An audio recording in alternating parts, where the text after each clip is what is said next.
Salute, salute. Welcome to the new show or broadcast that you may, whatever you may want to call it. I got my great friend, uh, mentor, my brother, Brian the Beast. Now, you may know him as Brian the Beast. You may seen some of his videos already, but let me tell you, this man is an exceptional man, deep thinker such as Thank myself. you. So we figured we would come together and bring some of our experiences to you to maybe help with what you may be going through, some things in life that you may be going through and trying to figure out. And not everybody has to be a fan of Stoicism, but one thing's for sure is it is a basic blueprint of understanding yourself as a man and understanding one of the most deepest things, the gift and the curse, I'm gonna call it. It's your gift and the curse is your emotions. And I think this broadcast here may help some people. And those that don't see it now may see the pre-recorded version and get to help them. But we're here for it, and we're going to keep this going. This is not going to be a one-off. I know a lot of times I say I'm going to go live more, and I don't follow through with it. But because of this subject here, we're going to stay on the game. So let me introduce you to the man himself, Mr. Brian. Um, Let him come in and say a few things about what this conversation is going to go over. And we're Yeah, going I to guess jump in. the lights.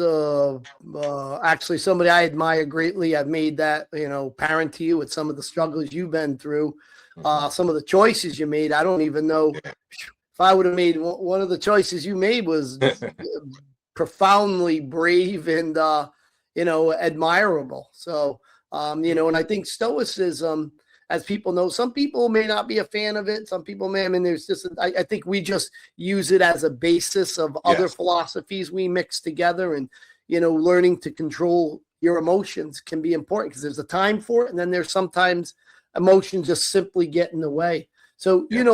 like you've been through a lot, and I've Yeah. been on that journey a little bit with you, and Mm. seen you go through some hard times. And when do you think in your life you found that you needed to control your emotions? Well, I know when I did, and I don't know your story when you first said, you know what, I got to be able to compartmentalize all these emotions I have when I have trouble.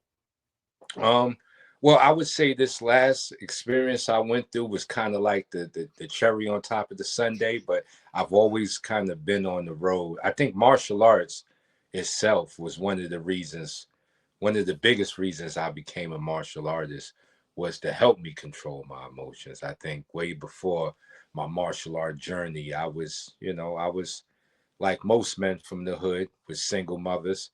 No disrespect to the single mothers. They do the best job they can. I think my mom did the best job she could, but just to get down to it, a woman can't raise a man because our struggles in life are so different. And when that does happen, you grow up with a lot of your mother's emotional content, and the way you see how the way she handles things, it becomes the way you handle things. But because you're a man, you have more access to violence, to you know violence that can really not, hurt not only you but the community. And that's what we see in the melanated community right now. A lot of it is because we were raised by mothers and we're men with female emotions. I'm just gonna put it out there like that. And when you get that mix, that's how you that's a recipe to make the monster. That's how you make the monster. So I think martial arts was one way that I started to use to uh to deal with my emotions, and the warrior's path. And you start feeling like you got it under, not you got it under control, but I got this thing. I got the bull by the horns. I got this. And then my last situation happens to me. And just a quick run through. I get challenged a lot, so it's not a big thing, and I have no problem getting in the ring or settling it through sparring. I think that's one of the best ways to do it, so that you don't go through what I went through. Make sure people sign waivers. But I was challenged by a person that was, he was 300 pounds, Brazilian jiu-jitsu master. I seen him choke out two men at one time. So he knew it. He knew his work. And when he first said, come outside, let's fight, I did use, I did stay calm. I had it under wraps for a little while. And then when it got physical, I lost it. And I lost it in such a way that, I was, I was facing 10 years. And facing 10 years when you're 50 is a whole different ball game. Like it's like a death sentence almost. Now maybe if I was 20, it could have been something different. It would have still been big, but it would have been like, hey, I come home when I'm 30 years old. I still got my life ahead of me. But you catch 10 at 50, like it's like, you come home when you're 60. Like, it's almost the end of the game. So with it being Texas, stand your ground.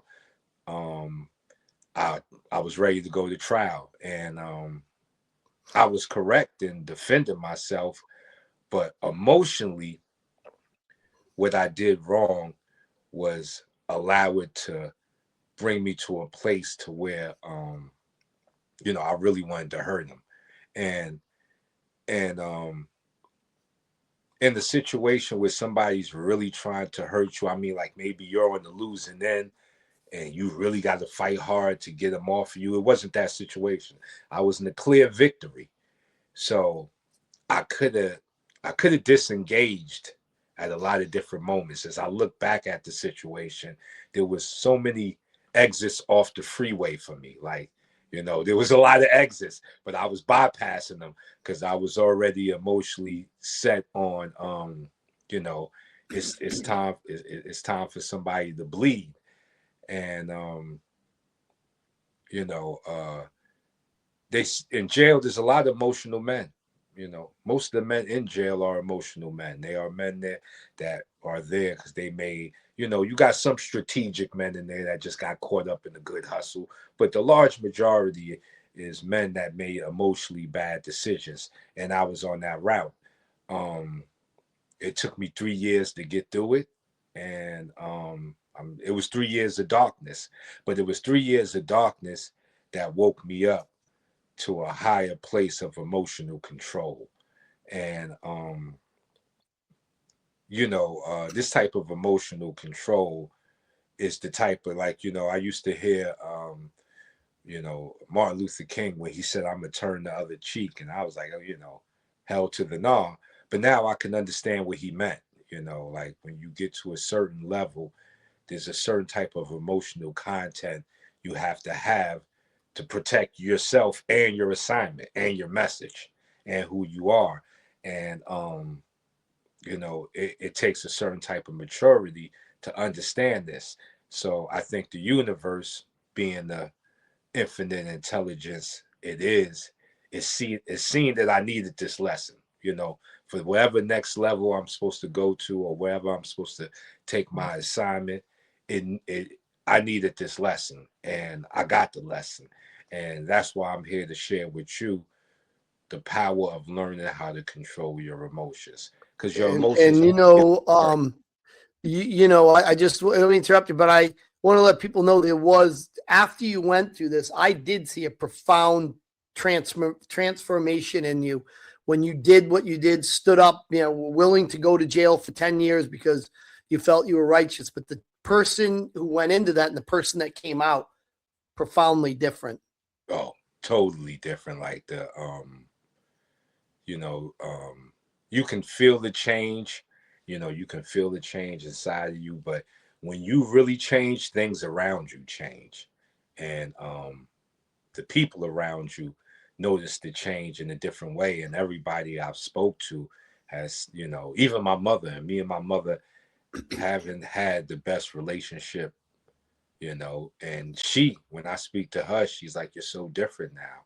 And it's like, yeah, I truly see clearly of the power of emotions. Like I think is we all try to look for the purpose of life. I think, if there was to be any true real purpose besides enjoying this thing that we have called life, is to master your emotions, because they are the most dangerous things working against you. It's like having a Gatling gun and trying to shoot it, but Gatling gun belongs on a helicopter. You don't even have the legs or the strength to hold it, and that's how powerful your emotions are. Like if you don't build up the foundation to actually use them, they turn against you. And I think a lot of people in their lives, they can look back at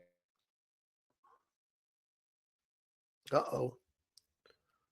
We lost light there for a second. yeah, Hey, yeah, you're I, back. All right. I got a phone call.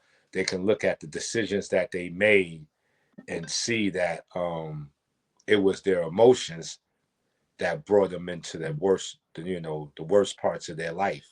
And even the manifestation, the thing about emotions is that um when you're trying to manifest something, you're not going to be able to manifest it without your emotions. And see, this is how they become the fuel. Like a lot of the times in manifestation, they talk about you have to see yourself as the person you want to be, and not just see it. You have to emotionally feel you're that person. Like we was talking about some with Serena Williams, how every day she woke up and said something's great is going to happen for me, and she went on to being who she is. It's like that's an emotional thing. It's not just some words you got to spit out. You got to have some emotional content behind it to really um, manifest and to see yourself in the better places that you want to be. So this is where they can work for you, but when they work against you is when you have no control of them, and everything is kind of an emotional trigger to you. I think that's really important because, in psychology, they sometimes talk about certain types of people who every day is an emotional, everything in life is an emotional experience. Mm-hmm. And, I think when I was younger in my 20s, I had some depression issues, and a lot of it was me over emotionalizing every interaction. And I Yes. think when I came out of my depression, I haven't been depressed. I mean, I have depressed days, they got to pay taxes or something. I'm not happy for the day, but it was about when after 30. I mean, I'm 54 now, but it was right after 30. And I realized then it was in my mind. I made that situation even worse by adding my emotions into it that sometimes I didn't need to add those emotions. And it's Mm-hmm. like I tell my son, in life, there's a place for emotions. You have a family member passed away, it's time to cry, right? Yes. But if you have a situation, your faucet breaks and you got if water's flooding your whole house, it's not a time to cry. It's not a time to break down and be like, well, it's time to act. Figure out how to shut the faucet off underneath. You got those little knobs. So, my point is, there's a place for emotions, but not mostly. There isn't a place for it. Mostly, you need to be stoic, and using logic and stoic, then the outcomes will be much more fruitful and less of an emotional drain on you. Correct. Correct. And even with in our society where we look at death and it's this real sad thing, there's other societies of men where death isn't sad. Like it's a celebration. So a lot of our emotions are also you know um Culturally dictated. culturally, exactly. Like it's Yeah. it's been given to you. Like I seen a story about three monks, and everywhere they went they laughed. They went town to town, and every town they went to they laughed, and they did this for years till one of them died, and the two that stayed alive laughed at it.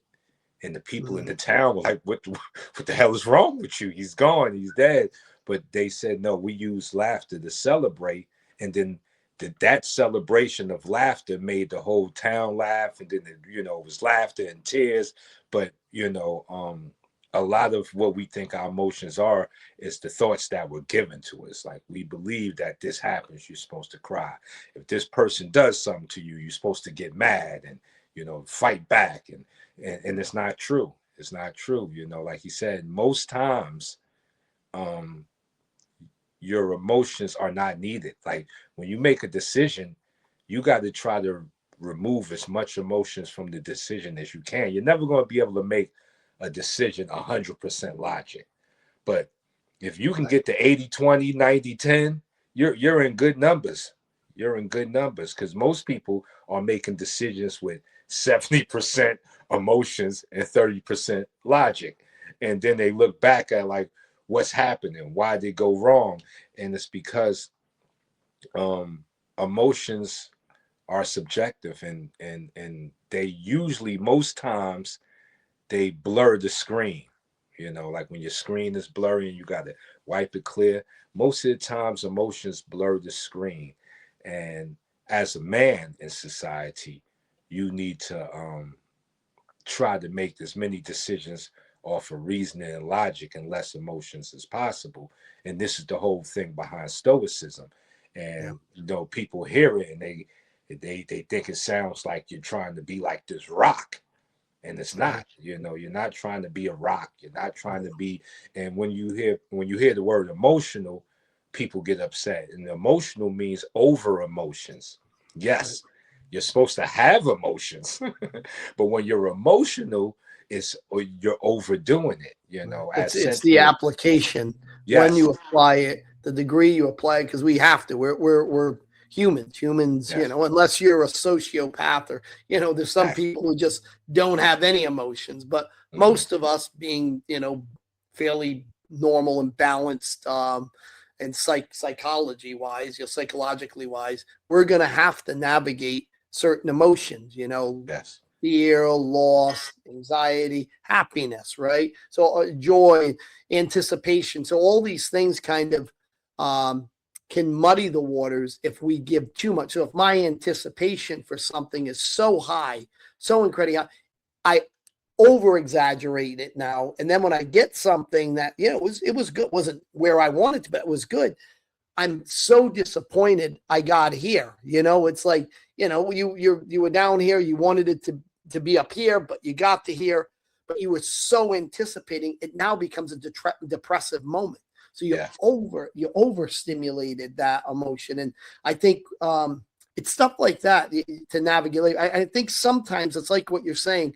You see something stoic and you see a picture of Marcus Aurelius and all these muscles, like you're going to become this big warrior. No, sometimes just about the little things in life. yes, What's upsetting you at work, who's upsetting you at work, why, and then how do you navigate your emotions so when you leave work that day you're not furious. Look, I've worked, and you have too, I know you've worked a lot of crappy jobs and you've had to deal with some really intense people and people with really bad attitudes, and they didn't have your best interests, and how you navigated your emotions around them is really more important than their emotions towards you, because you can't control that.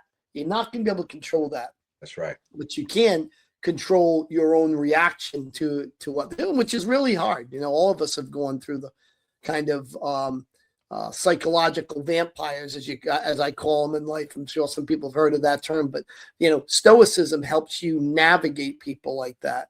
Yes. Well, one of the things that your emotions do when they're not in sync is it brings it back to you're the problem, of somebody else.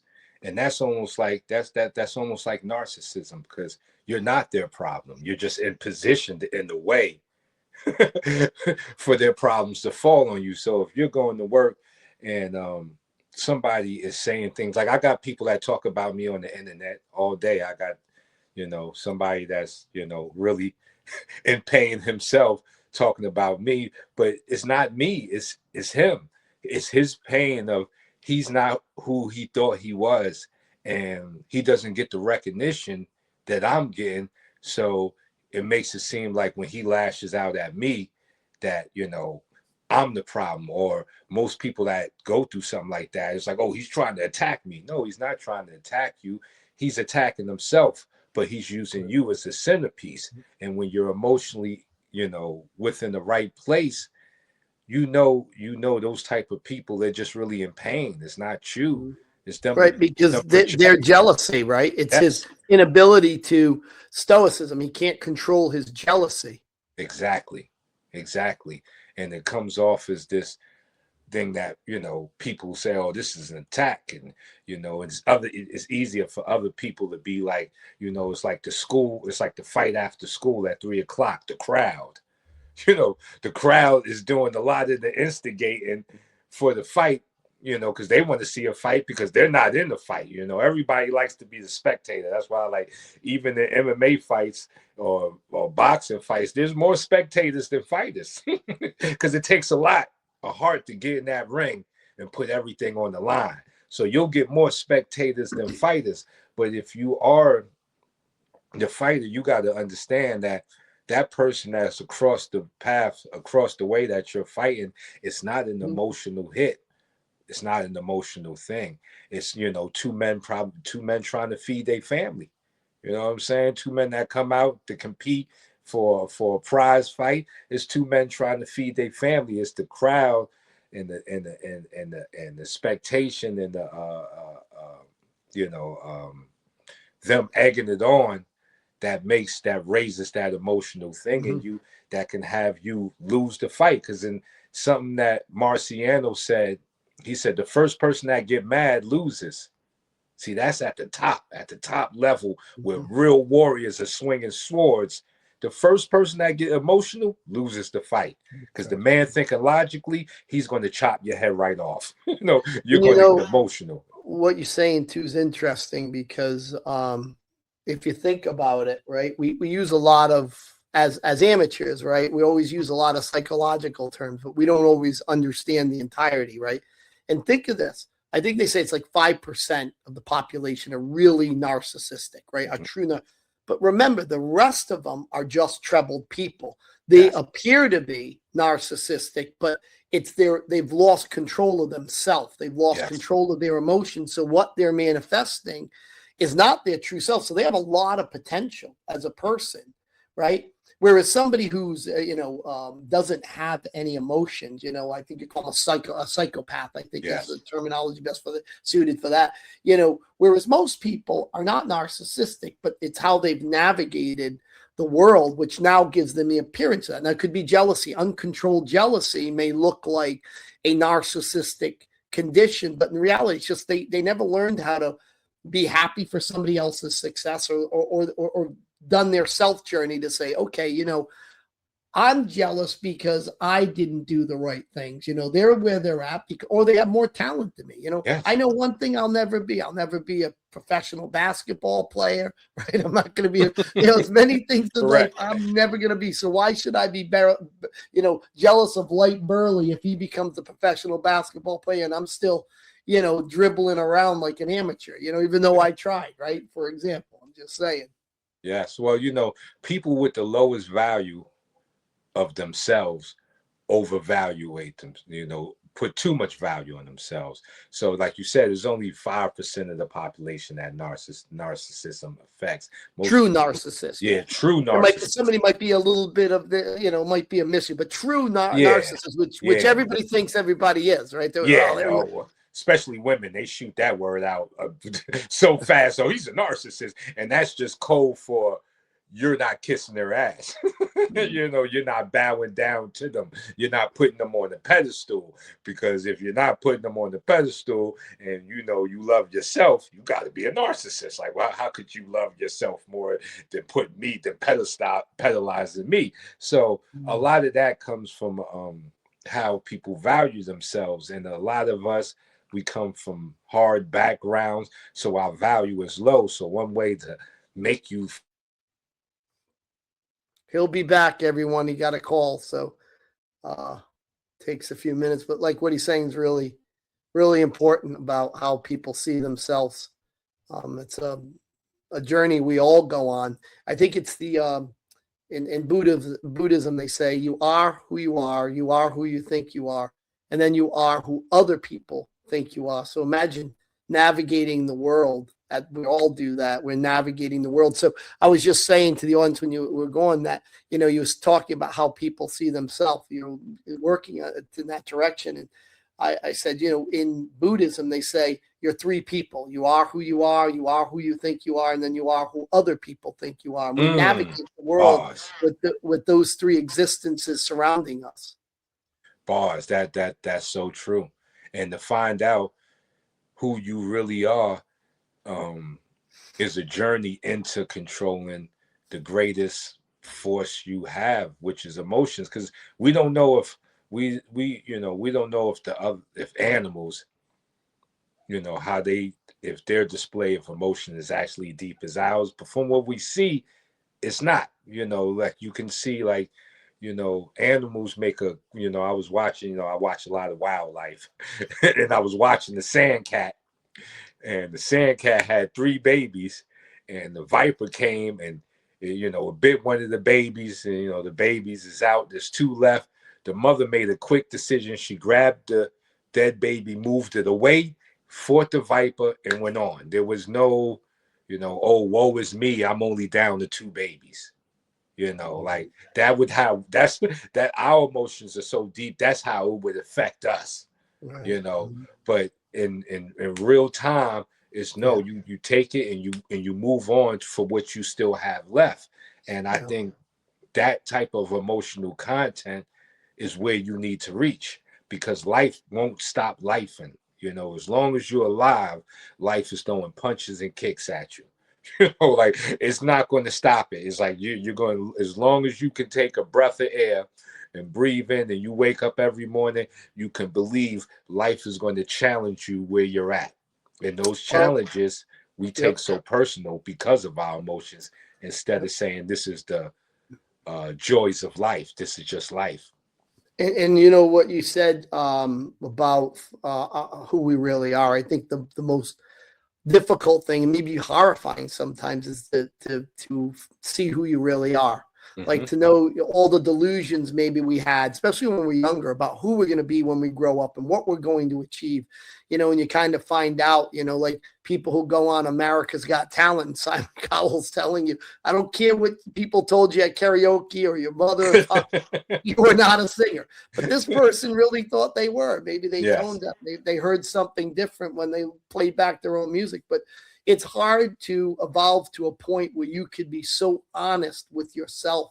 Like, wow, this is who I am. This is how how smart I am. How maybe smart I'm not. And being able to navigate that. I think you have to be able to control a lot of emotions, because like we talked about, the jealous person or somebody who is caught up in maybe delusions about who they might really be. We all know that person that they never learned from their behavior. You're like, this person's kind of a jerk, and why don't they get when everybody's treating them a certain way? But when you get to a point, now you have to look at yourself and say, oh, you know what? I am a jerk. Like I Yeah. do, and looking inside and then helping evolve yourself to a point where you're no longer in that delusional state about who you are and what you are. But that's, I think, a very difficult place to get if you're emotionally attached to everything, especially about yourself. It's emotion. You have to get rid of that emotion. You have to become stoic. And then you can turn that outward, because we all have outward perception, right? Then we can turn it inward and discover who we are, and be okay with that. Be Yeah. okay with who we find. Yes. Yes. Because that's the goal. Like even when you look at the people, during the, I think, the California gold rush, and the people that look for gold, and they got to shimmy through all of the little rocks, and they're constantly shimmying through the rocks for one little piece of gold. But that's the path that you're on, that you have to shimmy through all of this nonsense inside of you to find that one piece of gold. And the thing about it is that one piece of gold is your fortune. From there, from that point on, you can actually reach a lot of the or accomplish some of the things you want to get done. But a lot of the reasons why most accomplishments go undone is because you've never shook in the pan. You've never shooken away all of the excess nonsense to find your goal, to find that rock of gold that you are. to actually accomplish things that you want, that you can And do. I think that's what you did recently. Yes, If I were to say anything in the past year, the evolution, year and a half year, I don't know how long the nightmare went on for you, but I know that there was a like 3 big years. Yeah, how long? 3 years. 3. Wow, has it been that long? I'm thinking a year and a half. But 3 years. it's finally over. I guess yeah, wow, it's been 3 years. That's just wow. And that nightmare, the person that you've come out, you were able to do that. You found the nugget within yourself. Yes, yes, yes. And the nugget was pretty much that you're stronger than what you think you are. You're more durable than what you think you are. See, but this is the power of emotions. It will either inflate your durability or tell you you're not that durable. So you never hit the point that you never hit your true stride because it's you're being told lies and your emotions are lying to you, and until you get into a situation to where you have to be truthful with yourself, because even in that situation, I was mad that the guy, I was mad that he even challenged me. But the true thing was I had to be mad at myself. Like, why did I even accept his challenge as such a challenge? Like, why did I even accept it that much to make me go to do what I did, to go overboard? Mm-hmm. And it was because of my insecurities of, I'm him, you come at me, this is what you're going to get. And not everybody, it, if you had a gun, imagine you had a gun with 10 bullets. You couldn't shoot at everybody, right? Like if you did, you would just, you'd eventually be empty. And that's how you are when your emotions are uncontrolled. You're shooting at everybody. And the time that the real bad wolf shows up, you ain't got no bullets. You're out of ammunition.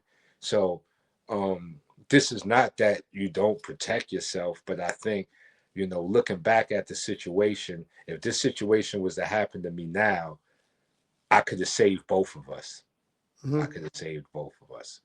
And the person that I went through it with, at the end of my case, he passed on. Yeah, The expired. universe called him back home.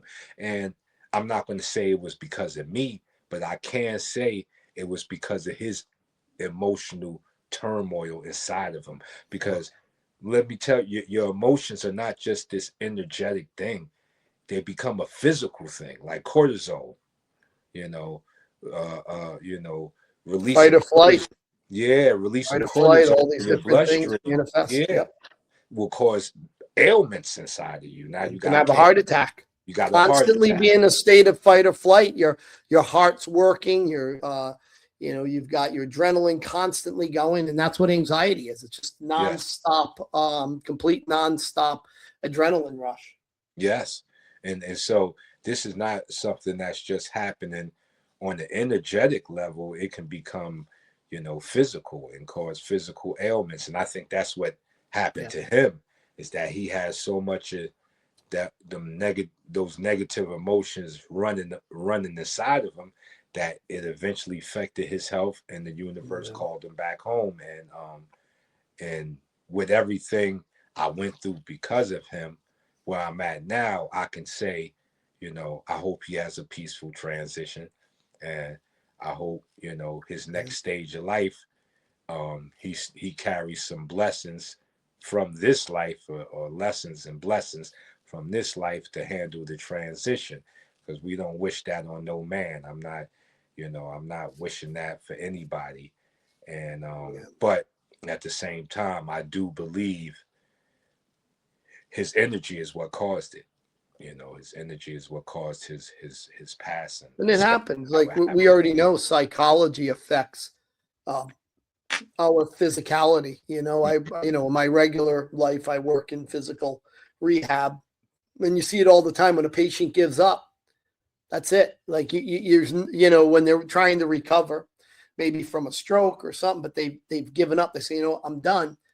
The decline is more rapid, right? But that Wow. person who says, I'm going to walk again, I'm going to speak again, their chances of getting better are dramatically Yes. greater. But we all know that. We all know that sometimes giving up, is has the consequences that necessarily, the people around you may not want. We give up. There's a lot of people that rely on us or believe in us, and then we give up. Now, it doesn't have to be physical. It could also be in life, whether it's drugs, alcohol, it could be work. Like, we just give up on our careers, and we get lost in our anxiety with our professions, and out there, I think a lot of times, we see a lot of people who are coaches, like what life coaches and stuff. Problem is they're telling everybody to be 1% of the population. And I Yes. think you and I talked about this, is you want to be 1% of yourself. And not Yes. all of us are going to own Lamborghinis. Not all of us are going to, become world champions in this. That's a small percentage of the world, but you got to be able to find the 1% of who you are, no matter what that is, whether you're Right. working at 7-Eleven, you're learning to be the greatest person you can be, or customer service, or whatever. You're always looking to be the best you can be in your moment, in your experience that you're going through in life. And I think a lot of people are kind of being fed the idea that if you don't become the 1%, the I don't know what they call alphas and all that. Yeah. I mean, that you haven't achieved it. But I think you just got to navigate this life and try to be happy, and try to figure out how to control those emotions that make you feel like, I'm a loser, I'm no good, I'm this. That's the beginning. That is the definition of depression. It's ruminations, thinking about negative stuff over and over and over and over, especially from the past. Especially, you're ruminating, you're just constantly ruminating. Yes. No. Even generational wealth. That's such a new term. Like, when I came up, not everybody was trying to leave generational wealth. Like, when I came up, generational wealth was just having good family. Like, you just had, a strong family unit.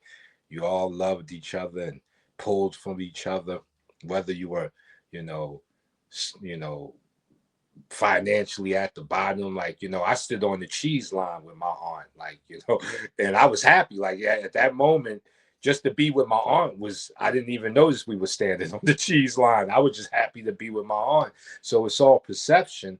But the newest, the perception of today is that you got to get generational wealth. You got to get all of this money. And, not everybody's going to achieve that. And that's okay. And I But you think, just said something really important, like, is you were profoundly happy just to be there with your aunt. yes. So people don't. A lot of people, I think, live in a world where they lose sight of the simple things. In that moment, being with her, all the money in the world didn't matter. It was just, I'm there with my aunt. I'm That's right. enjoying, and when we lose sight of the simple things where happiness is found, and we're always dreaming of something greater and something better. Well, it happens a lot of times. People achieve a lot of greatness, but feel the loneliest they've ever been. They feel the Correct. most depressed because it doesn't necessarily give you all of that satisfaction. And you're right. Finding happiness in the simple things is where I think you can navigate a lot of these things that we suffer from mentally, like anxiety, depression. It's just being happy where you're at that moment. And that's a wonderful way to state it, from what I, Yes. think of how happiness should really be implemented into our life. Is, it's got to come from the simple things. You have to physically make it about the simple things. And that's a chore, to use your kind of stoicism to find out how you have to balance your emotions, right? How much am I spending right now emotionally on, I'm nothing now, but I'll be something great today. And you have a child, and that kid grows up and they're 18 years old, they leave, and then, you make it to 60 and you got all this money, but the only thing you dream about now is your son and when they were little, and how if only I could go back in time, and, I got all this wealth, but boy, I'd love to be with my son again. You understand what I mean? Yes. Like, Yes.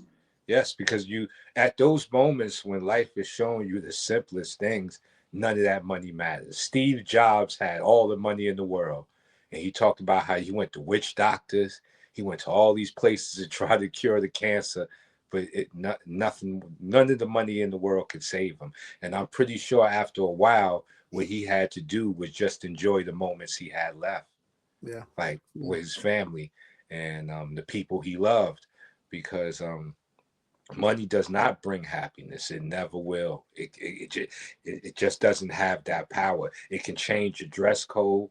It can change your address. It can change the type of car you drive, but it Right. can never touch what's inside. And so this whole I'm chasing the bag, son, it's like it's a goose chase away from you. The more you chase the bag, the more you're running away from the real bag, which is you. You know, like money comes, money goes. You can't take it Mhm. with you. You know, one of my friends, like during the height of my hustling career, I was saving every nickel, every nickel. And my friend said, man, at the end of life, all you have is the memories. Go out and make some memories. And he was right. I took some of that money and I went and made some memories. You know what I'm Yeah. saying? That's one of the things you can get from the money is the memories you can make from making people you Well, love happy. you know what you're saying, brother, is really important because I've worked in elderly medicine too for a long time. I worked in a nursing home for many years, and I always remember this: whatever life you live, all you have in the end, as we decline mentally, right? And it could be over 5 or 6 years sometimes. All you'll have is your long-term memories. Your short-term memory will disappear. And what I found is whoever they were in life in the past, whatever person they were, if they were always happy, right? Now they only have those long term memories from the past. They live in the past. They're happy. They sit there and they're smiling and they're happy. Then you see the person miserable and angry, and you know they had a lifetime of misery. They unhappy their lives, and they never were fulfilled. And now that's all they have. So be Yes, careful the memories you make, because that's right. in the later stages in life, that is all you'll have, and nobody wants to sit and just ruminate in their last 5 years of life, maybe 6 years of life. You don't want to sit there and ruminate. On the negative side, yeah, no, you're absolutely correct. You're absolutely correct. And part of this is goes back to the whole emotional thing of understanding your emotions so you don't miss the moments that you have. You know, without the emotional control, you miss the moments of life that is happening right in front of you, because Mhm. we're either mad at the past or we're trying to look too far in the future. And either which Exactly. way you're going wrong, because you're skipping over the present moment right now, that Mhm. present moment. And when I was going through that situation, all I could think about was getting out the situation. What made the 3 years easier to go by was I started focusing on the present moment. And in that present moment, I would work out, I would, eat good. And I remember you saying that all the time to me. I'm focusing on the present. I Yes, remember you. I that's remember it. saying it all the time. That's it. Because I would have kept thinking about when is this ish going to be over? Like I'd have been looking for the finish line, and divine time is divine time. It ain't your time. It ain't my time. So to get my mind off the finish line and to get my mind over thinking back, hindsight, everything I could have did better. I should have did this. When he did that, I should have did this. To erase all of that, I had to put my mind on the present moment. And And remember that that's yeah, rumination right there. That's depression right there. You keep thinking about that negative situation, and I could have done this. I should have done that. Well, it's we can't live in the past and we don't live in the future. that's In right. physics, I was watching a physicist talk about what time is and what time. He says all we know is we're here right now. Like the Right now. past is gone, and the future doesn't exist yet. And so you're here. Enjoy your moment here because it goes by very fast. Very Life fast. goes up. Ask somebody who's 80, right? I remember hearing, and I think it was a philosopher. I can't remember where I heard this from. And they said, if you really want to live, close your eyes and then open them and pretend When your eyes were closed, you were an 85-year-old person whose life was coming near an end. Close your eyes, and now when you open them, now you're 50. I'm 54. I'm 54 again. Or you're 40 again, or I'm 50 again, or I'm 20 again. And live as if you were 85 and you got a second chance to go back and see your day again. Like me with my son. You know, when I'm 85, I'm going to always, and I still think about him when he was little. I close my eyes and I think about when he's, but close your eyes, pretend like you're an 85-year-old person who got to go back and spend another moment with your child, another moment where you could walk, because there'll be a time we can't walk when we get That's older right. and our legs are gone or our mind is gone. That's But, right. you know, if you have that moment, just think of that one day in the future, you're going to look back at the past and say, I wish I was there. Man, if only I could go back in time, wow, and walk. You know, when I was 20, I was drinking, I was depressed all the time, but man, I could walk. And if I could go back and walk, I wouldn't touch anything. I'd just be happy. Every day I'd walk and walk and walk. People would see you walking miles and miles. Say, why does that person walk so much? Well, because I lost the ability to walk. That's right. But, you know, my point is, you know, try to use techniques to help you realize how good your moment is right now. Yeah. Well, you know, there's so many different things. Like when you think about it, you know, not to get too graphic, but just in your birth, I think there's 365 million sperm that shoot towards the egg. You was the one that broke through. Mm-hmm. Then think about, you were born in the richest nation on the planet. There's people being born in Haiti and Ethiopia right now as we speak. You was born into the richest nation on the planet. So when you really look at your moment, you've already been born a superstar. You're already a superstar. Now, what you do with your moment is on you. So if you're doing stuff like, I got haters now making videos, you're wasting your moments talking about me.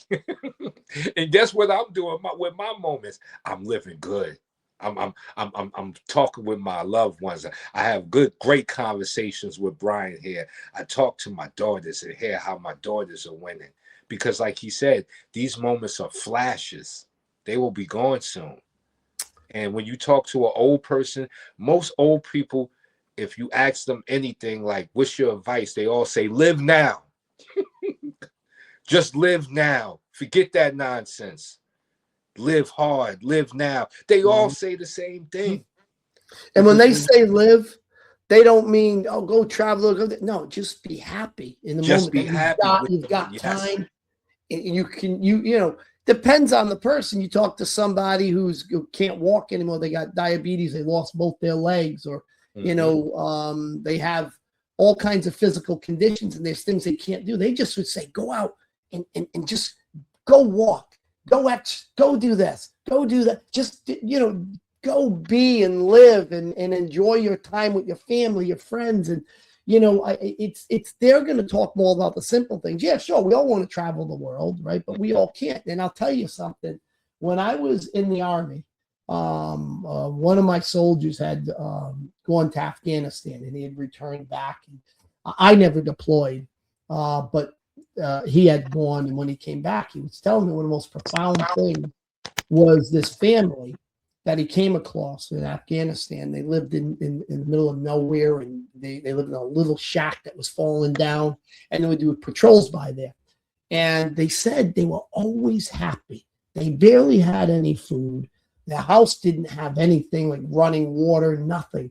But they said the father was happy, and he'd play with his kids. Like, he said, I looked at him and I have everything, and I'm over here depressed and, you know, anxiety, and I have everything. I'm going to go back to America. I got a house. I got, you know, I've got TV. I've got running water. But this guy would be so, he loved his kids and his wife, and they always were happy. And they would wave to them and have. He said it taught him a lesson. You know, the old saying, man has the ability to make a heaven out of hell and a hell out of heaven. That's right. Bars. You know, yeah. And, you know, I always thought about that. You know, in that moment, he was more happy in his situation than probably a large percentage of people in the, as we want to say, the first world countries or in your more economically prosperous countries. Hmm. This guy is going to live maybe not as long as he should, but you know what? He's going to live for however long and be happy all of those years. That's right. And that goes to the emotional content. His emotional content and his and fortitude Mhm. has brought him to a place where he can find happiness in the realest of things, his son, his time with his son. And our emotional lack of uncontrol and being emotional, everybody's chasing the bag, everybody's trying to race to the top, everybody wants to be the one, everybody wants to, or I'm going to expose him, or I'm going to cancel him, and all of that, all you're doing is losing moments. Yeah. And when you get to a certain part where the moments are, you only got about a handful left, you're going to look back like, damn, I could have took those moments and did something better with them. I could have built something with, the people I love. I could have built me better. Like a lot of people don't. I think you're hitting it right there. You could have built me better. Yeah. Yes, yes. A Yeah. lot of people don't really hit their financial stride. It's because they are emotionally going in different directions. Money is an energy. Now I'm not going to say money is not that hard to get.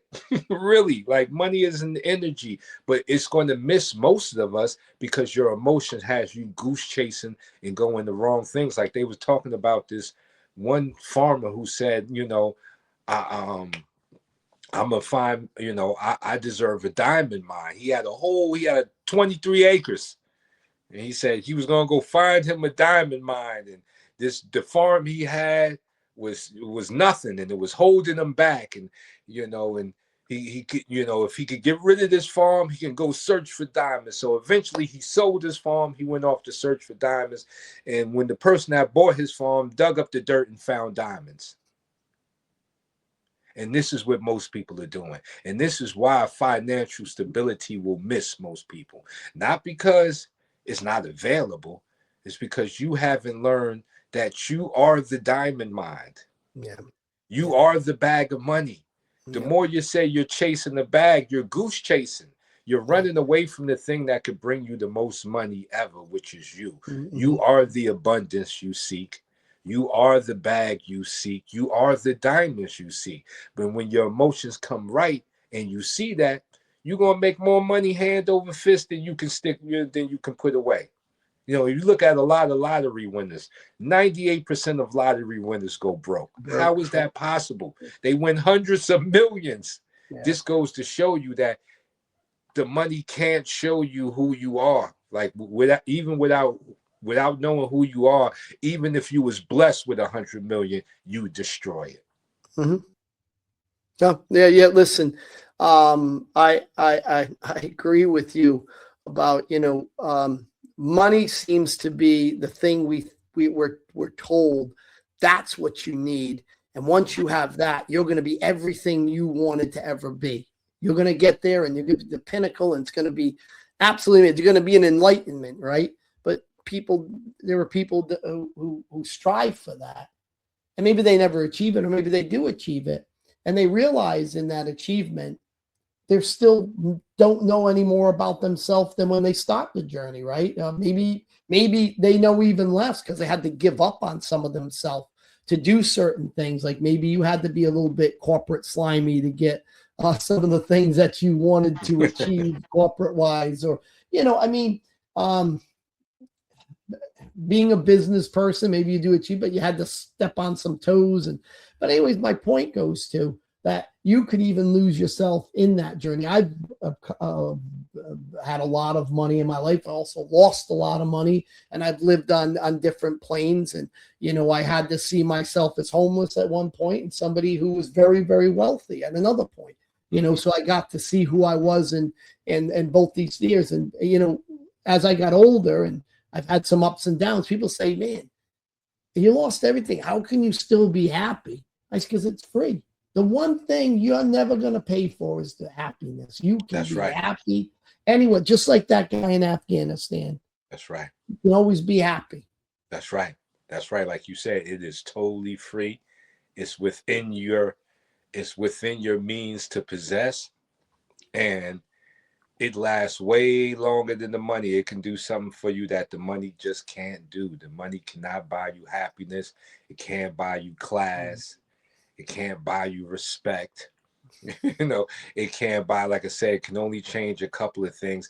And the most times when you're Yeah. not right, all the money does is amplifies Yeah. who you really are, your bad side. Like people that are really bad that get money, they make the worst bosses. They they Well, they they, well, they step on people. you know what? As I tell people, sometimes people will get promoted at work, or maybe they make a lot of money, and say, for me, let's say it's money, is they didn't they didn't change. You just are now seeing who they really are. That's Yes, who they really are. Now that they have this position of power, or now that they have all this money, you now see who they really are. They just exposed who they were. Didn't that's right. really change them. That was already in them. Yes, Just came yes. out. Money is an amplifier, not a changer. It amplifies. Yeah. If you're a good person and you get 100 million, you'll be given to every charity alive.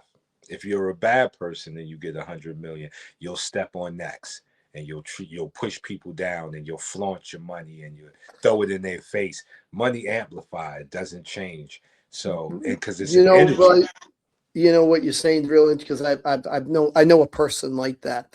Um, Greater man than I'll ever be, ever in my life. I'm not anything near this person, and they have millions.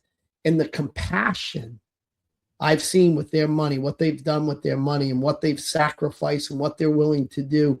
I question my own, like, if you compared me and this person, I would say this person is, if anybody will say, is a better person than me, this person here. And I've been fortunate to be able to share my life with this person and do something. We've done some different charity stuff and things like this together. I won't get into all that, but it's a long story. You know my story. Yeah. Yeah, you do meet people though, and they get money, and the money is meaningless to them. It was the experiences, helping Exactly. somebody, going somewhere to see how I could better somebody else's life. But yeah, yeah. Yeah. Yeah. I think the destination to the money is more important than the money. Like the destination to get there, especially for the people that put in the real hard work and they really suffered and they really ate crow and they when other people were partying, they were working. It's really the destination you're gonna remember more than the money. Like the money, it You becomes know, like a blur. I used to, I'm an avid golfer, but there's a guy named Ben Hogan, and he Uh-huh. was considered the greatest ball striker who ever lived, ever. I mean, you could ask Tiger Woods or Rory McIlroy, any of the great golfers right now. And they're all, I mean, he's a god in the golf world. He's since been going a long time. But he said when he was interviewed, they said to him, Mr. Hogan, how does it feel to now be the greatest golfer ever lived, the greatest ball striker? And he looked at me and said, it was the journey, not arriving, that was more enjoyable. So for him, it was the process of getting there that was enjoyable. But now he's up here, Yeah, right? That wasn't what he looks back. He says that was the joy, not the millions and the prestige. And he says it's the journey. that's right. That's right. Because it's the making of the star that means more than when the star forms. Because without the journey, the journey is what makes achieving the thing itself worth it, because you know what you had to do to get there, like you know what you had to sacrifice. Like, me being in the position I am now, I know the last 3 years what I had to go through to get to where I'm at now. And that means more than just this place right now, because you know when you comp when you reach one goal, you just stretch out another goal. Like the game of goals is limitless. Like you can, I got 100 million. Now I want 200 million. I got 200 million. I want 400 million. So the goals keep stretching further and further away. No matter how far you climb up the mountain, there's another bigger mountain. But what makes it even worth it is the climbing of said mountain. The times you had to, like, you thought your fingers was going to give out and you was going to you was going to fall back to the valley, but somehow you found the strength. And those are going to be the stories you tell. Like, I remember I was sitting with some guys and I was talking about, how I wanted to get money and stuff like this. And, these guys, y'all rich, y'all already, y'all already there. Like, y'all really don't understand what it is to be in my position. Why did the guy go in his wallet and slide across the table his welfare card? Shut me up. Like, what I'm saying? It's like, watch your mouth. I was there. I did the journey. You're looking at people who climbed the mountain. Don't just look at us as we are here. We did it. So watch your mouth, and don't shame, put everything on you. It's like, yo, y'all don't understand because y'all already got the millions. I'm Yeah, yeah. struggling. You know what's funny is whenever we look at great people, we don't think about how many times they failed before how Yes. many times they got Bingo. humiliated, or Yes. we just see them now there, but Yes. we just assume they just always were there, but They you were don't just know always where there. they started. Yeah. Yeah. No, we totally missed the fact that unless they were born with money, and a lot of us are not, they did the same journey, and they had a journey that Mhm. was equivalent to what you was doing, as far as the struggles, the hardships, the failures, the nights they had to stay up, the nights they were ready to pack it up, but some told them to keep going. And once again, that comes back to the emotional content, because when you have the right emotional content, you'll know that you are the universe, the source of all things, the creation of all things, and you have the power to create whatever you need to create, but don't let your emotions get in the way. And Listen, we talk a lot, so you guys can probably see some of our enjoyment of life. But you're right. No, we talk about this all the time, and we even talk to each other about our own emotions. About where we can do better, and it's always good to have somebody to talk to who can be open about their own struggles, and I can talk about mine. And I think it always helps you to have a philosophical partner in life that you can kind of navigate the course of this complicated world with, and gain each other's wisdom and knowledge. So I always say to people, always be open-minded. Never be in the position to want to always be the preacher either. You go that's right. through life and you see emotionally a lot of people, they want to be the one telling everybody, always telling. They're not listening. They always want to tell. So be careful, because when you're using this mouth, you forget you got two of these, and you have Yes. two of these. So listen to the people around you. I think not to overflood them or overflow them, because I think this is something that I believe this is something that me and Brian are going to keep going. You know, and not just like this. This base of this conversation was about the control of emotions. It's like when your emotions are driving the car, you're in the passenger seat. When you take control of your emotion, you grab the steering wheel. So for anybody listening to this message, one thing I would hope you would get out of this, you know, rattling that we went on for an hour, is that don't be the passenger in the car. Drive your car. Put your emotions in the passenger side, strap them in, grab the steering wheel of life, and drive your car. And stay tuned for more from Mr. Light Burley and Brian the Monster. Much respect to this man, because he was, as I was going through the darkness, you hear people talking, and he was one of the voices I heard that kept telling me, Light, you're great. You're going to get through this. Me and the champ is pulling for you. Salute to Terrible Tim Yeah, Witherspoon well, if that's you right. happen to see this, because he Terrible. gave me message. He gave me wisdom through my journey, and said, "Like, you gonna beat this." he didn't say a lot, but he said, "Like, you gonna beat this." But one voice I kept hearing consistently in the dark was Mr. Brian's right here. So this is my brother from another mother. This is my family, and hopefully this message found the ears of somebody who needed to hear this. Yeah. And Stay tuned. More That's right. will be coming. And never forget, we're just like you. There's no difference. So always remember, our words come from having struggled in life. Salute. All right.